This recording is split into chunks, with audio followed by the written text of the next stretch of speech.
To extra depth now on what will happen to the city finances and accountability and the next chief internal auditor. The city will not put a temporary replacement in the position for now.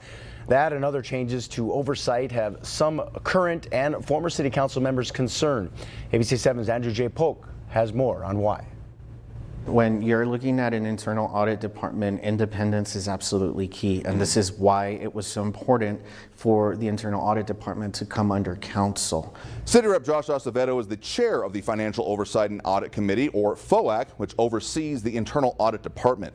At his request, City Council approved to not name a temporary replacement for outgoing Chief Internal Auditor Edmundo Calderon, but to find a replacement quickly instead. City reps approved a motion that includes temporarily moving day-to-day operations under the city manager, like running payroll. More direct control of the department itself would come under Rep Acevedo. And then myself, I will take on more on saying, hey, where are we with this? How are we doing with the audit plan? So there's not going to be any interference in any of the audit plan.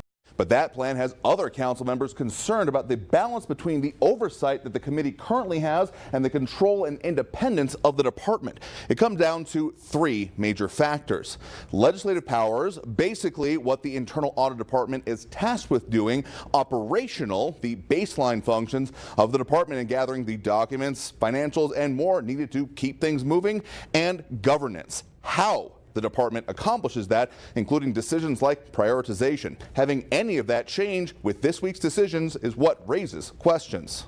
Former City Rep Brian Kennedy used to chair the committee and was part of rewriting the charter changes to keep the auditor independent. And it should ensure that you don't have other people putting their fingers into the internal auditing department, like the chairman of FOAC or city manager or somebody like that. I think it's dangerous when you have someone overseeing, for example, the internal auditor, and then turns around and then they're the ones that are giving the assignments or directing. City Rep Lily Limon voted against this week's resolution. Acevedo says he's ready and qualified to handle this for now as the chair of that committee. I've been doing this work for 6 years.